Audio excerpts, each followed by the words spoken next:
car driver, astronaut. You ain't afraid to die? I respect that, man. I respect that. But what about what you have to live through, right? Welcome to this episode of the Darius Kaleb Web Show. Today we will be interviewing author and entrepreneur Eric D. Easter from Incarceration to Inspiration with his latest new book, Can I Say Something? It is a very inspiring book. And always remember, you got something to live for. Break them off something. Hey, what's up, guys? It's your boy Darius Kaleb here from the Darius Kaleb Web Show. Now today is another inspiring episode. From Incarceration to Inspiration, I'm here with Mr. Eric D. Easter, who wrote this book, Can I Say Something?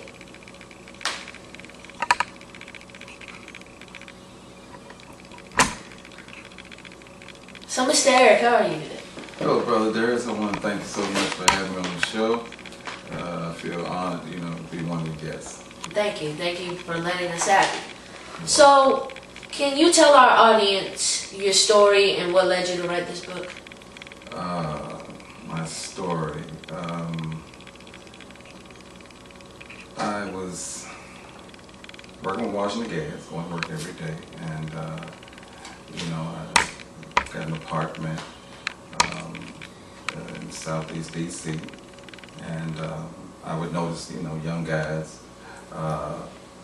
Out in front of my apartment, and as I would come and go, and they would see me come in with, one lady, after another. They were captivated by that. They wanted to emulate.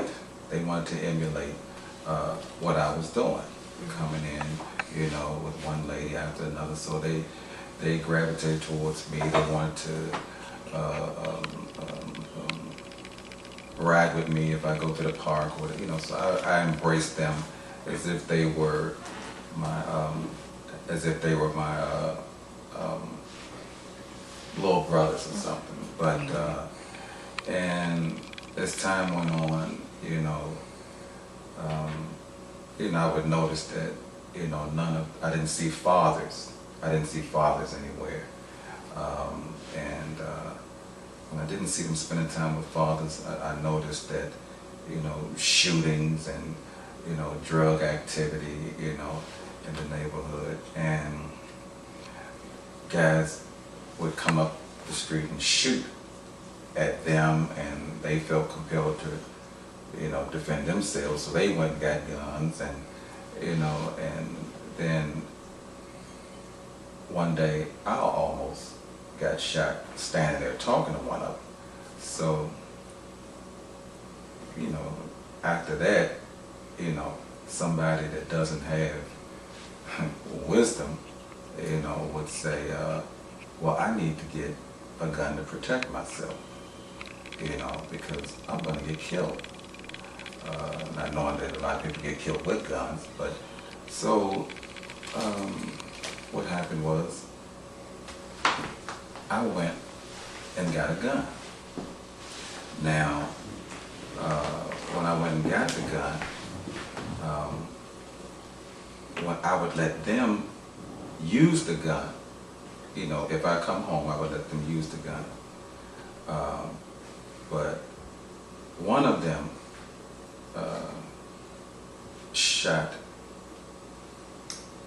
at a harmless crack addict with the intent of scaring him, and he hit him. He hit him in his back, and he died. Later, when the police came and picked me up. Now, the one who shot the crack addict, he was the one who sent the police to me. And when he sent the police to me, they picked me up. I covered for him, not knowing that he was the one who sent the police to me. So I'm telling the police, I don't know anything about it. I go to trial, get convicted of it. He came to court, testified for the prosecutor. I got convicted of it, and I served 15 years. in prison as a result. And that's when I was incarcerated. That's when my mother, she made sure that I got a Bible. And I read Matthew's. When I got about the 5th chapter of Matthew, something happened. It couldn't, it can't be reversed. I was spiritually quickened. I could see me for who I really was. I didn't know I was a fool. I didn't know how stupid I was. I didn't know how ignorant I was. And at that moment, God showed me. He showed me all of the times that I was supposed to have been killed. He showed me all of the times that I did something stupid, and he showed me how much of a fool I was. So what I did was I just started a journey to manhood. I was 29 at that time, but I hadn't become a man. So I started, that was the time I started that journey to manhood.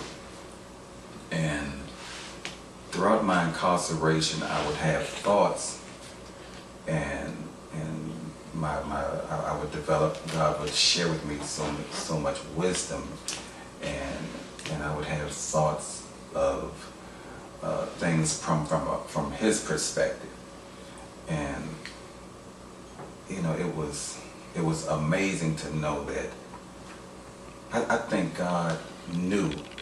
He knew what was going to come about, because He did not. I don't think the book would have came about had I just stayed on the streets. I needed to be separated from all of the foolishness, that had consumed me. I had no character. What was I going to say in a book? I didn't. He had not instilled. I didn't have His Spirit in me, so I couldn't receive things from Him. So I had nothing to share with anybody that was worth listening to. But after I was quickened, after He quickened my spirit, man, and I was able to receive from Him, then I could share something worthwhile. I could share my thoughts. I shared my thoughts, prior to being spiritually quickened, but it was foolishness. So now I had something to say that was worthwhile, and it led to me writing a book. Can I say something? Because now I have something to say that's worth somebody listening to from a different perspective. So, it all turned out to be a blessing in the end. So, I just wanted to share it to inspire somebody else, that has gone through or is going through what I've gone through. So, can you tell our audience what they can expect in your book? I think they could expect, there are writings in there where I acknowledged my lack of ability to be the man God had called me to be. And I reached out to women, and a few of them, to apologize to women, for not knowing how to treat them, not knowing how to respect them. I wanted them to know that, I apologize. I really feel bad about that. And to give them an idea of what a man is supposed to be and how he's supposed to view them and how he's supposed to treat them from a healthy standpoint. So, and then the men, I wanted to encourage them to, take a good hard look at what we're doing, how we're doing it, the effect it's having on our community, our families, and other men, that are following, our lead, like those guys wanted to follow my lead, So, I think people will get a lot of insight that's inspired by God. Even it's one of my favorites. 12 years old, with no father, but who cares, It's a very, very powerful piece, and because of those young guys, I didn't see a father spending time with them.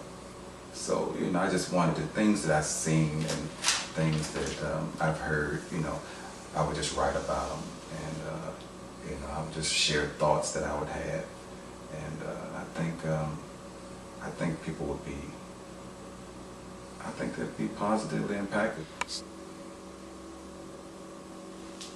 So as I was scrolling through the table of contents, I remember that earlier you talked about the 12-year-olds with no dads. I'm almost 12, so could you kind of expound on that piece?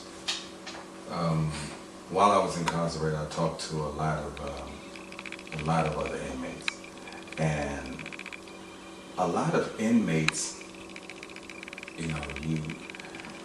I noticed that you can't look at them and say that, they're crazy or it's something wrong with them for doing what they did. A lot of them came from families that were not ideal. They shared with me some of what they went through. Mm-hmm. And I heard T.D. Jakes say one time, if you had been through what they had been through, you would probably be worse than they are right now. And that stuck with me, because these brothers shared some stories that, I couldn't identify with. And if, they didn't have, a father there, mother had, become addicted to either crack or, and, by them not having somebody that showed them that you are worth loving, it creates anger, hurt, resentment, and things spiral out of control, and as a result, some things happen that shouldn't happen. But I realize how important it is to have somebody, to let you know that you're worth loving, and you're worth me being there for you, And when somebody does not have that, I believe it's traumatic. And that's what inspired me to write the one, 12 years old, with no dad, but who cares. I knew a lot of brothers could identify with it, and even ladies as well. A lady got on my bus and she had read it, and she said that it's so, that really impacted me, because my father wasn't there. So it's not just men, but it's women as well that have been impacted by that. I want to share that with the listeners. I want to read some of that one with the readers, so they can, I don't know what page that is.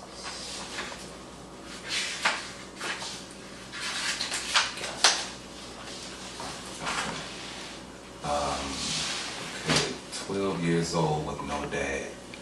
But who cares? Taking my football back in the house. My friend can't play catch right now. His dad is coming to take him school shopping. Staring out the window, watching Kevin's father pull up in a pickup truck and blow the horn. He runs to the truck and gets in. His dad gives him a playful shove. Kevin pushes his hand away, laughing as he puts on his seatbelt. His father drives off, apparently happy to see that his son is okay. Am I wrong for wanting to experience that with my father? Where is my father? And why isn't my father a dad? I'm crying, not because I'm a punk, but because I'm sad and mad at the same time. I feel betrayed by a father I don't even know. Why doesn't he love me like Kevin's father loves him? What did I do that was so wrong that he won't even acknowledge me? I have this football, but no dad to throw it to. older guys trying to give me some weed to smoke and crack cocaine to sell. They even laugh at me because I ain't had sex yet. I want to ask my dad what he thinks, but I don't have a dad. Kevin shares with me the advice his dad shares with him. I saw JoJo shoot Daryl Thursday. Sometimes I feel I should get a gun for protection. What would my dad say if I had one? That is, if I had one, that is. Mom's too tired to listen to my thoughts and feelings because she's rushing to get to her second job to afford the school clothes for me that Kevin's dad is taking him to get. She has no help. I'll help her when I make it to the NFL, though. I need somebody to listen and then care. But it seems other men think I need to have their DNA and their physical features in order to love me like a son. I often wonder where he is, what he's doing, and if he ever thinks about me, and why he won't come see if I'm okay. Didn't somebody show him how to be a dad? I'm confused and I don't know what to do. Was he abused as a kid? Is he an alcoholic like JoJo's dad? Or a dope fiend like Tim's dad? If not, how could he be so apathetic, self-absorbed, and selfish? This neglect feels like child abuse. It hurts. Why didn't my mom wait longer to know more about him before birthing a child with him? Will he suddenly want me after I go to the NFL, even though he didn't help me get there? I haven't seen him since I was 3, 2 years after he left my mom. How can I be a good man when there is no good man in my life to model a positive, well-rounded, God-fearing image? Mom says Jesus is the best role model for me. She's right, but I'm still crying because I want a dad I can see Jesus' love, wisdom, provision, unselfishness, support, and compassion in. Am I wrong for feeling like this?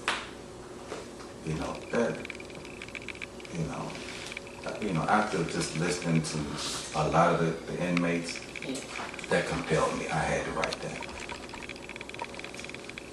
So another one that stuck out to me was the apologizing to women. Could you, kind of tell us how you came to write that? Just after God showed me how stupid, ignorant, and foolish I was, I could see myself every day. I could see the fool that I was, in others. And so when I look at them and they're still thinking and talking and acting the same way I did, I could see that same spirit is still alive and it's just moving about, from one individual to another. And we allow these are the types of individuals that influence the thoughts and the character of those that look up to them. So they're, we're having an impact on our environment, whether it's negative or positive. So, I wanted to write this piece to the men, and to try to give us some insight into what we should be as opposed to what we were or are. But that's a powerful piece as well. It's called "It's Crazy." Well, that's not the only one. "It's Crazy," "I Failed You," and a few others, but "It's Crazy" was one that I really directed to the brothers. Great.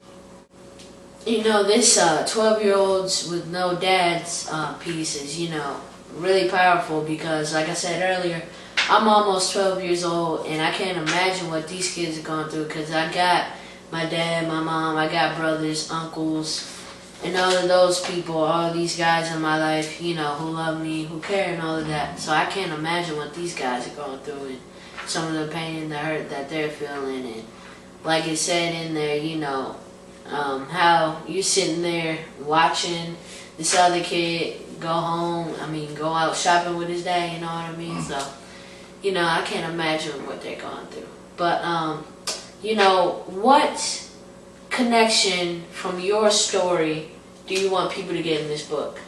So, like, you know, your connection from the story to this book. What I want is,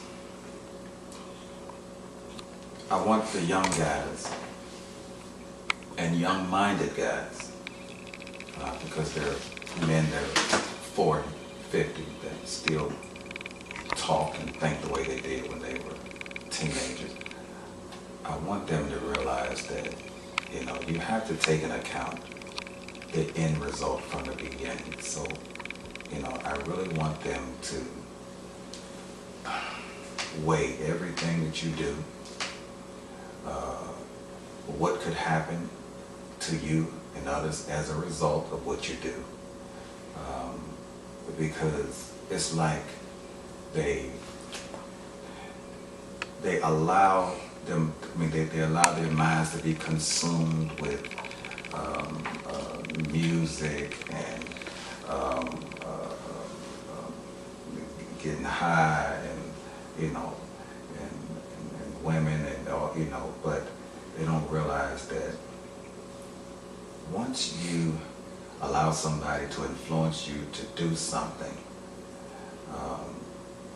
you might end up getting 30 years in prison as a result of what you did with somebody. And that same person, you could see them on the witness stand pointing at you as if you're the one that's to blame for everything, while they receive a deal to go home and be with their baby mama. And I'm pretty sure they might be with yours too. You know, so, you know, you gotta think about this from the beginning. You know, a lot of guys, you know, my mans and them, your mans and them will tell on you to save their self. So I know, you know, that you sound real good. You sound like a tough guy. You're out, and it makes, you know, it makes sense to go carjacking somebody, and, you know, it makes sense to go robbing somebody. You know, it makes sense to, you know, shoot the ones who, you know, you had altercation with. I mean, it makes sense. But when the judge tells you how much time you're gonna do away from your family, your baby's mama, and all the other women and all of the stuff you love doing, when he tells you that you're gonna do 25 years, you know, and you know, and the guys that know them, they should be shaking, because when he gets 25 years, I've seen a lot of guys after they get 25 years realize that I don't want to do this rest of this 25 years. So they call some prosecuting attorneys and let them know, I will assist you in getting some other ones that are still out there.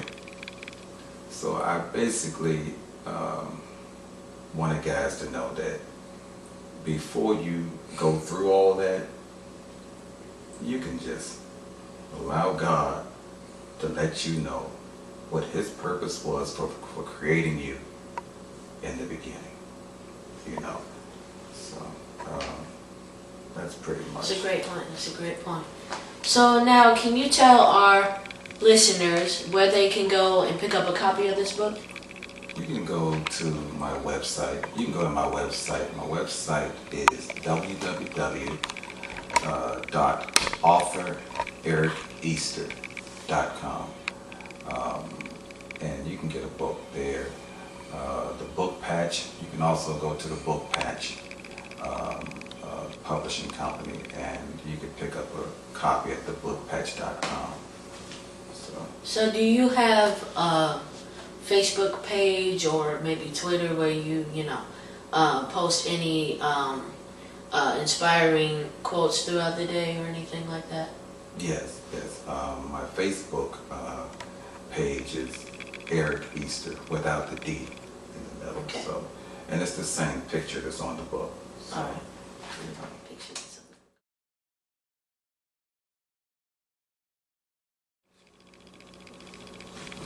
So, what's next on the horizon? Because it seems like the sky's the limit. And can you tell our audience a little bit about what you've accomplished and what others that are going through your situation or have gone through your situation can accomplish? Wow. What I've accomplished is a result of those that I chose to associate myself with. That's very important. That could determine your success or whether you fail. So when I was incarcerated, I surrounded myself with some brothers that refused to be who and what they were that led them there. These brothers were reading and investing in stocks, and getting information about home ownership, while they were in there. And they would share with me what to do to get good, to get your credit straight, to establish credit. And I came home and I knew that I wanted to be a home owner.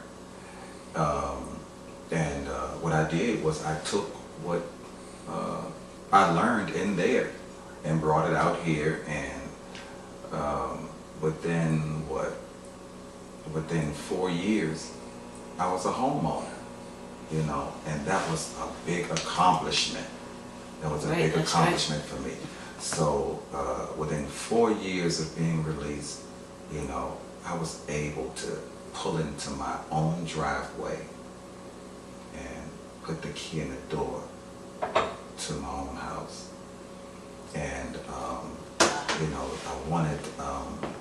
I wanted this book because I wanted people to know that when you are released, you do not have to go back to what's familiar. You don't have to go back to prison. Prison is not for us. I'm gonna be a little graphic because some people just don't get it. And if you go to a place and you profess to be a heterosexual man, and you go to a place where you have to take all of your clothes off and show men your body, cavity searches. I mean, this is dehumanizing. What individual can rationalize wanting to keep going back and allowing another man to tell you, pull all your clothes off and let me see parts that he should not be viewing? Brothers, we gotta wake up. I would see brothers coming back again and again and again.